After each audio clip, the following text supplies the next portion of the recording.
An emperor rose believing true power was not gained through conquest, but through shaping what future generations would remember. He believed destroying memory was more decisive than destroying cities, because forgotten civilizations never return. His ambition fixed upon a civilization already half lost, whose name survived only in buried ruins. Any symbol, carving, or text connected to that culture was outlawed across the empire without exception. As official records vanished, deeper excavations revealed structures no map or chronicle mentioned. Ancient walls surfaced beneath the palace, bearing warnings rather than praise for kings or gods. The inscriptions spoke of rulers who erased truth and were eventually judged by time itself. Fearing understanding more than ignorance, the emperor ordered the chamber sealed forever. That night, dreams showed cities choosing disappearance to protect secrets meant for the future. He awoke sensing that by burying memory, he had disturbed something older than empire. From that moment forward, the sealed chamber became a quiet threat rather than a forgotten ruin. Silence was declared law, and every witness was ordered to forget what lay beneath the palace. Official records were rewritten carefully, leaving wide gaps where truth had once existed. With each erased line, the absence of truth pressed heavier than any spoken lie. Workers near the chamber began to sense watchful eyes where stone should have been lifeless. Ancient symbols slowly returned to walls that had been scrubbed clean by decree. The emperor began to understand that erasure had been anticipated long before his reign. The warnings described rulers who reshaped history and were remembered only as shadows. Fear followed the emperor even onto the throne, where certainty once ruled. Without knowing it, he stepped closer to a judgment that history had already prepared. Whispers spread through the palace that something beneath the stone still listened patiently. Servants passing near the sealed chamber began vanishing without sound or explanation. To crush uncertainty, the emperor ordered silence enforced by fear and steel. Fear still spread quietly, settling deep within the court like unseen rot. One morning, a forbidden symbol appeared carved openly into palace stone. The symbol matched carvings hidden deep beneath the sealed chamber. The emperor felt the unsettling sense of being observed by the past itself. Breaking his own decree, the emperor summoned scholars long thought silenced. One scholar recognized the symbol and stood trembling in dread. He claimed the civilization had survived by hiding rather than resisting destruction. These survivors became watchers, sworn to guard truth across generations. Any ruler who altered memory was silently marked by them.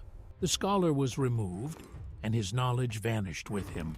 That night, the forbidden symbol glowed brighter than ever before. Beneath the palace, stone began to whisper once again.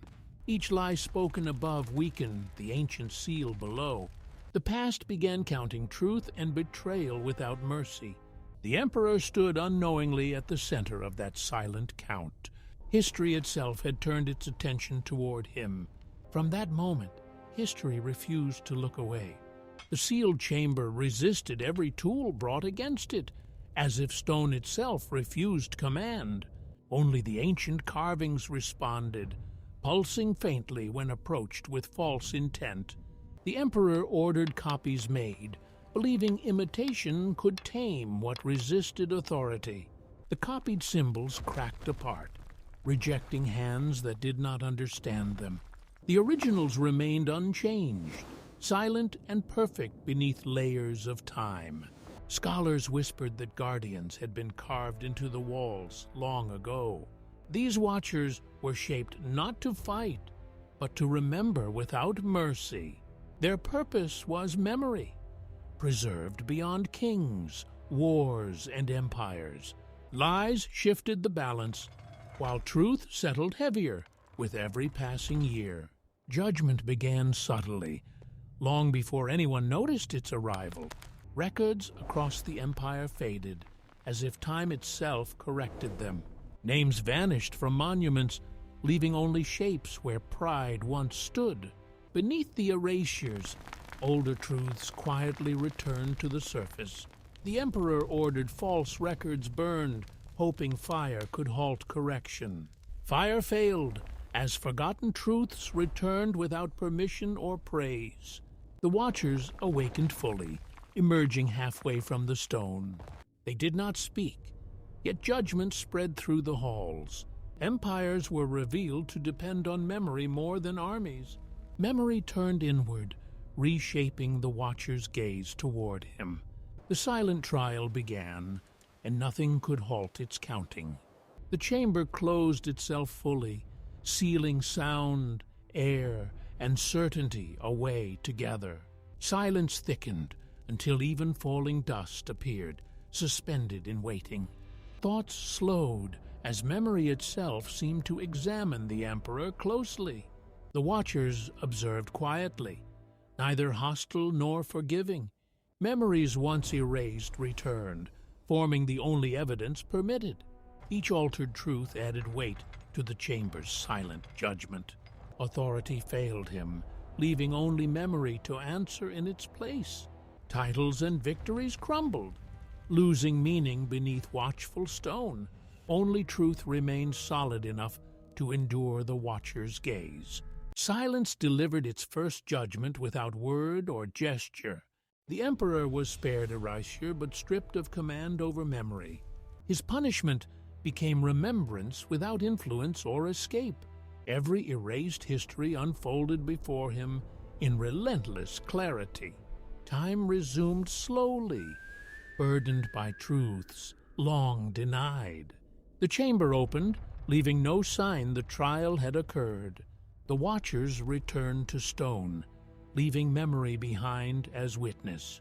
No one outside the chamber remembered what had transpired. Power remained, but it felt hollow and unmistakably smaller. His rule became a quiet warning rather than a symbol of dominance. History continued, now carrying the emperor as one lesson among many. Beyond the palace, small changes appeared, where memory quietly corrected itself. Old roads revealed markings that no builder remembered carving. Travelers spoke of ruins restoring themselves overnight, without tool or touch. The emperor sensed that memory moved freely now, beyond any boundary. He ordered new monuments raised, hoping stone could redefine legacy. The monuments cracked upon completion, as if refusing borrowed meaning. Even praise felt hollow when spoken against an unalterable past. Ancient roots realigned, guiding people toward forgotten places again. Stories once silenced returned as whispers carried by strangers. The forgotten civilization slowly re-entered memory, without name or banner. Knowledge spread without command, carried by curiosity rather than decree. The emperor learned power could not reclaim what memory had released. Each day felt shorter, as certainty quietly dissolved from rule. He ruled carefully now, aware that history no longer obeyed him. The past remained present, woven subtly into everyday life. Correction no longer relied on chambers, watchers, or stone. Memory moved freely among people, no longer requiring guardians. The emperor accepted that his name would fade differently than intended. Power lingered briefly, but memory continued without him at the center. History advanced, carrying lessons forward rather than rulers backward. After the trial, a subtle distance separated the emperor from his own power. Commands were obeyed, but enthusiasm drained quietly from every response. Glory lingered only in form, stripped of belief and energy. The people obeyed tradition, not fear, and not devotion. Stories about forgotten civilizations circulated openly, without punishment or denial. Memory no longer needed hiding, only time to spread naturally. The emperor watched quietly, unable to interfere without consequences. His restraint became the clearest mark of judgment. Power faded gradually, unnoticed, until resistance was no longer possible. History adjusted course softly, as if correcting excess rather than punishing intention.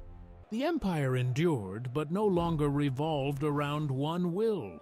Decision-making shifted slowly toward collective memory and habit. The emperor's presence felt ceremonial rather than essential. Silence followed him not as fear, but as indifference. He understood that the greatest punishment was being remembered correctly. Memory preserved his choices without altering their weight.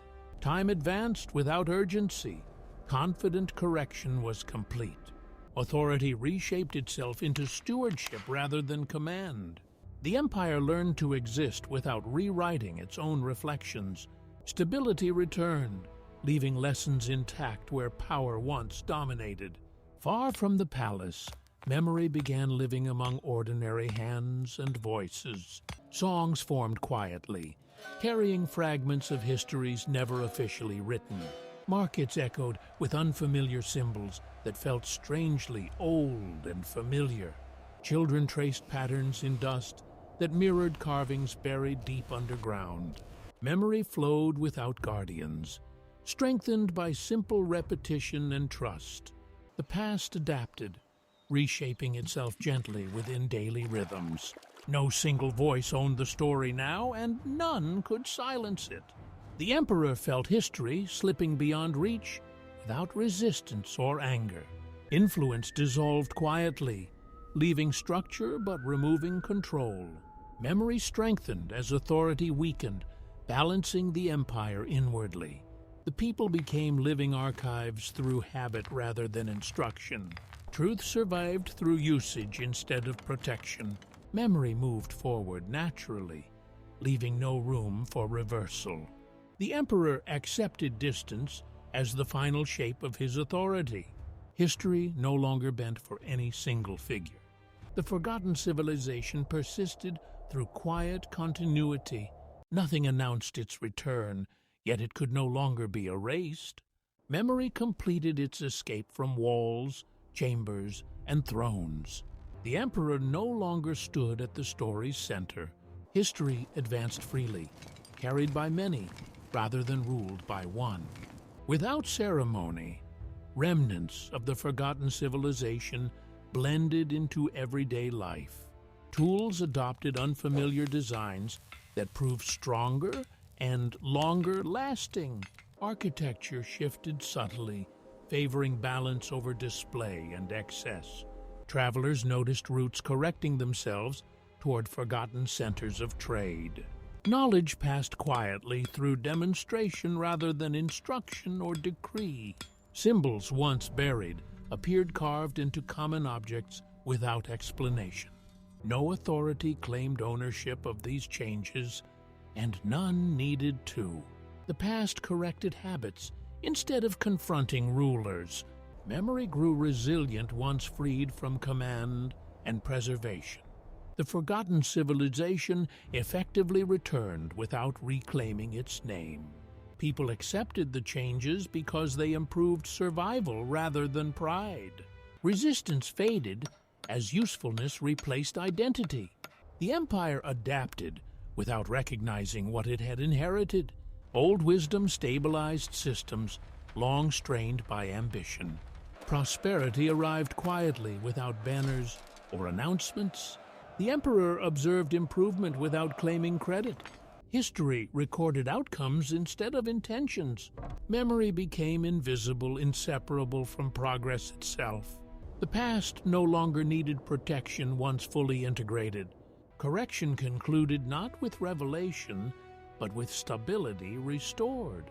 As stability returned, the emperor's presence dissolved into routine rather than command.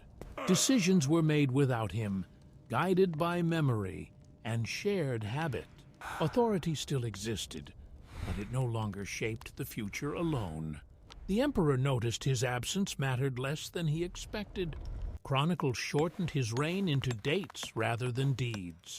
His name appeared smaller each time memory revised the record. The civilization he tried to erase commanded more lines than he did. Scholars spoke of him cautiously, emphasizing effects rather than intentions. His attempts to control memory became a warning taught in silence. Time preserved the lesson while allowing the man to fade. In public memory, he became a reference rather than a figure. Children learned outcomes without ever knowing his face or voice. His reign ended quietly, without collapse or celebration. Transition required no announcement, only continuity. New names entered history without resistance or correction. The emperor's story concluded as context rather than centerpiece. History moved forward without revisiting his intentions again. Only consequences remained firmly preserved in stone and habit. Empires absorbed the lesson without remembering who taught it. The emperor faded fully into a historical footnote. Long after his reign, the empire functioned smoothly without recalling his commands. Daily life reflected balance rather than domination or fear. The forgotten civilization lived on through habits instead of monuments. No single story dominated memory, allowing truth to settle evenly. The empire's strength came from continuity rather than control. History retained lessons without preserving ego or ambition. The emperor's actions remained, but his image dissolved completely. Memory refined itself until only outcomes mattered. Attempts to erase the past ultimately exposed deeper truths. Control over memory proved weaker than memory itself. History advanced naturally once interference ended. Truth survived because it served life rather than power. The forgotten civilization achieved survival through influence alone. No victor claimed the outcome, leaving balance undisturbed. Stability replaced grandeur as the empire's defining trait. Lessons endured quietly, integrated into structure and law. No effort was made to preserve the emperor's image again. Memory flowed forward, untouched by regret or praise. History closed the chapter without dramatic ending or warning. What survived was truth, not the hand that tried to erase it.